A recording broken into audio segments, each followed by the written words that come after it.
ಜೈಲಿನಿಂದ ಆಚೆ ಬಂದಿರುವಂಥ ರೇವಣ್ಣ ಅವರಿಗೆ ಈಗ ಮತ್ತೊಂದು ಸಂಕಷ್ಟ ತಲೆದೂರಿದೆ. ಯಾವುದು ಏನಾಗಿದೆ ಈಗ ರೇವಣ್ಣ ಅವರ ವಿಚಾರದಲ್ಲಿ ಮತ್ತೆ ಅನ್ನುವಂಥದ್ದನ್ನ ನೋಡೋಣ.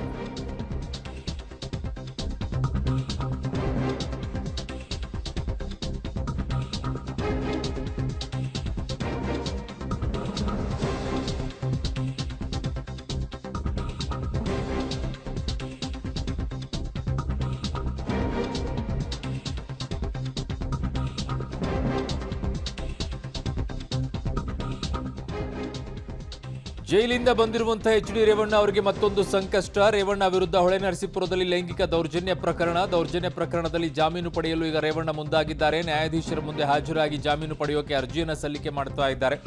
ಈಗಾಗಲೇ ಅಪಹರಣ ಪ್ರಕರಣದಲ್ಲಿ ಜಾಮೀನನ್ನು ರೇವಣ್ಣ ಅವರು ಪಡ್ಕೊಂಡಿದ್ದಾರೆ. ಲೈಂಗಿಕ ದೌರ್ಜನ್ಯ ಪ್ರಕರಣದಲ್ಲಿ ಜಾಮೀನು ಪಡೆಯೋಕೆ ಈಗ ಮನವಿಯನ್ನ ಸಲ್ಲಿಸ್ತಾ ಇದ್ದಾರೆ.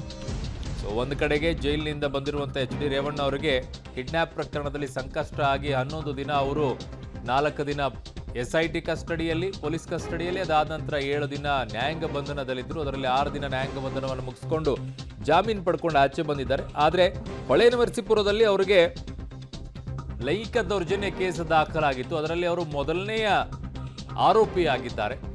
ಈ ಆರೋಪವನ್ನು ಹೊತ್ತಿರುವಂಥ ಈಗ ರೇವಣ್ಣ ಅವರು ಜಾಮೀನು ಪಡ್ಕೊಳ್ಳೋಕೆ ಮುಂದಾಗಿದ್ದಾರೆ. ಸೊ ಅದು ಅಲ್ಲಿ ನಾನ್ ಬೇಲೇಬಲ್ ಸೆಕ್ಷನ್ಸ್ ಏನಿರಲಿಲ್ಲ, ಅಲ್ಲಿ ಬೇಲೇಬಲ್ ಇತ್ತು. ಸೊ ಹಾಗಾಗಿ ಅಲ್ಲಿ ಸೆಕ್ಷನ್ಸ್ಗಳೇನು ಸಮಸ್ಯೆ ಆಗಿಲ್ಲ ಅವ್ರನ್ನ. ಆದರೂ ಇರಲಿ ಅಂತ ಹೇಳಿ ಈಗ ಜಾಮೀನನ್ನು ಸಲ್ಲಿಸೋಕೆ ಮುಂದಾಗಿದ್ದಾರೆ. ಜಾಮೀನು ಪಡೆಯೋಕೆ ಈಗ ಮನವಿಯನ್ನು ಕೂಡ ಸಲ್ಲಿಸೋಕೆ ಮುಂದಾಗಿದ್ದಾರೆ ಎಚ್.ಡಿ. ರೇವಣ್ಣ ಅವರಿಗೆ. ಒಂದಾದ ನಂತರ ಒಂದು ಸಂಕಷ್ಟಗಳು ತಲೆದೂರ್ತಾ ಇವೆ. ರೇವಣ್ಣ ವಿರುದ್ಧ ಹೊಳೆನರಸೀಪುರದಲ್ಲಿ ಲೈಂಗಿಕ ದೌರ್ಜನ್ಯ ಪ್ರಕರಣ ಏನು ದಾಖಲಾಗಿತ್ತು, ಅದರಲ್ಲಿ A1 ಆರೋಪಿಯಾಗಿ ರೇವಣ್ಣ ಅವರಿದ್ದಿದ್ದು, ಅದರಲ್ಲಿ ಈಗ ಜಾಮೀನು ಪಡೆಯೋಕೆ ಮುಂದಾಗಿದ್ದಾರೆ. ಒಟ್ಟು 2 ಪ್ರಕರಣಗಳು ಈಗ ರೇವಣ್ಣ ಅವರ ಮೇಲಿರೋದು. ಒಂದು ಕಿಡ್ನ್ಯಾಪ್ ಪ್ರಕರಣ, ಇನ್ನೊಂದು ಲೈಂಗಿಕ ದೌರ್ಜನ್ಯ ಪ್ರಕರಣ. ಲೈಂಗಿಕ ದೌರ್ಜನ್ಯ ಪ್ರಕರಣ ಮೊದಲನೇ ಪ್ರಕರಣ ಅದು. ಅದರಲ್ಲಿ A1 ಆರೋಪಿ ರೇವಣ್ಣ ಅವರು, ಎರಡನೇ ಆರೋಪಿ ಪ್ರಜ್ವಲ್ ರೇವಣ್ಣ ಅವರು.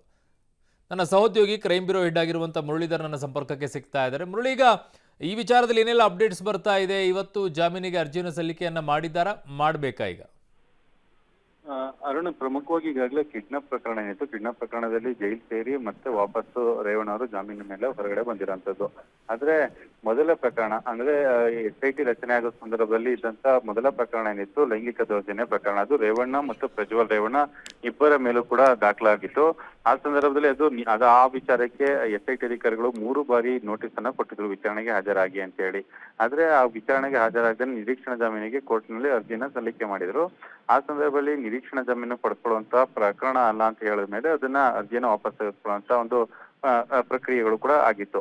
ಅದಾದ ಬಳಿಕ ರೇವಣ್ಣ ಅವರು ಕಿಡ್ನಾಪ್ ಕೇಸ್ನಲ್ಲಿ ಅರೆಸ್ಟ್ ಆಗ್ತಾರೆ. ಅರೆಸ್ಟ್ ಆಗಿ ಮತ್ತೆ ಹೊರಗಡೆ ಬಂದ ಬಳಿಕ ಈಗ ಪ್ರೊಸೀಡಿಂಗ್ಸ್ ಏನಿತ್ತು ಆ ಪ್ರೊಸೀಡಿಂಗ್ಸ್ ಅನ್ನ ಮಾಡ್ತಾ ಇರೋಂಥದ್ದು. ಅಂದ್ರೆ ಲೈಂಗಿಕ ದೌರ್ಜನ್ಯ ಪ್ರಕರಣಕ್ಕೆ ಸಂಬಂಧಪಟ್ಟಂತೆ ಇವರು ಈಗ ಜಾಮೀನನ್ನ ಪಡ್ಕೊಳ್ಳೋಕೆ ಮುಂದಾಗಿದ್ದಾರೆ. ಅಂದ್ರೆ ನ್ಯಾಯಾಧೀಶರ ಮುಂದೆ ಹಾಜರಾಗ್ತಿದ್ದಾರೆ. ಹಾಜರಾಗಿ ಜಾಮೀನಿಗೆ ಮನವಿಯನ್ನ ಸಲ್ಲಿಕೆ ಮಾಡಿರುವಂತದ್ದು. ಇನ್ನೇನು ಕೆಲವೇ ಕ್ಷಣಗಳಲ್ಲಿ ಆ ಪ್ರಕ್ರಿಯೆ ಪ್ರಾರಂಭ ಆಗುತ್ತೆ. ಅದರಲ್ಲಿ ಜಾಮೀನು ಮಂಜೂರಾಗುವಂತ ಸಾಧ್ಯತೆಗಳು ಕೂಡ ಇರುವಂತದ್ದು. ಯಾಕೆಂದ್ರೆ ಇದು ಬೇಲೆಬಲ್ ಅಫೆನ್ಸ್ ಆಗಿರುವಂತದ್ದು. ಲೈಂಗಿಕ ದೌರ್ಜನ್ಯ ಪ್ರಕರಣ ಬೇಲೆಬಲ್ ಅಫೆನ್ಸ್ ಆಗಿರೋ ಹಿನ್ನೆಲೆಯಲ್ಲಿ ತನಿಖಾಧಿಕಾರಿಯು ಕೂಡ ಅವರನ್ನ ಬಂಧನಕ್ಕೊಳಪಡಿಸುವಂತ ಅಧಿಕಾರಗಳಿರಲ್ಲ. ಅವ್ರಿಗೆ ಜಾಮೀನನ್ನ ಮಂಜೂರು ಮಾಡುವಂತ ಅಧಿಕಾರ, ಸ್ಟೇಷನ್ ಬೇಲನ್ನೇ ಕೊಡುವಂತ ಅಧಿಕಾರ ಇರ್ತದೆ.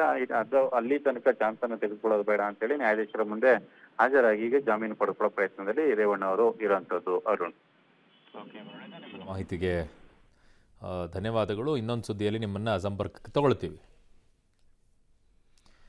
ಸೊ ಲೈಂಗಿಕ ದೌರ್ಜನ್ಯ ಪ್ರಕರಣದಲ್ಲಿ ಈಗ ಜಾಮೀನು ಪಡೆಯೋಕೆ ಮುಂದಾಗಿದ್ದಾರೆ. ಇನ್ನು ಕೆಲವೇ ಕ್ಷಣಗಳಲ್ಲಿ ಅವರಿಗೆ ಅರ್ಜಿಗೆ ಏನು ವಿಚಾರಣೆ ಇದೆ ಅದು ಕೂಡ ಬರುತ್ತೆ. ಸೊ ಹಾಗಾಗಿ ಜಾಮೀನು ಸಿಗುತ್ತಾ ಸಿಗಲ್ವಾ ಅನ್ನೋದನ್ನು ನೋಡಬೇಕಾಗಿದೆ. ಅಲ್ಲಿ ಸೆಕ್ಷನ್ಸ್ಗಳನ್ನು ಹಾಕಿರೋದು ಬೇಲೇಬಲ್ ಇದೆ. ಸೊ ಅಲ್ಲೇನು ನಾನ್ ಬೇಲೇಬಲ್ ಏನಲ್ಲ. ಸೊ ಹಾಗಾಗಿ ಜಾಮೀನು ತಕರಾರು ಏನೋ ಅಲ್ಲಿ ಯಾವ ರೀತಿಯಾಗಿ SIT ಅವ್ರದ್ದು ಇರುತ್ತೆ ಅನ್ನೋದನ್ನು ನೋಡಬೇಕು. ಸದ್ಯಕ್ಕೆ ಅವ್ರ ಮೇಲಿರುವಂಥ ಲೈಂಗಿಕ ದೌರ್ಜನ್ಯ ಪ್ರಕರಣ ಹೊಳೆನರಸೀಪುರದಲ್ಲಿ ದಾಖಲಾಗಿದ್ದು.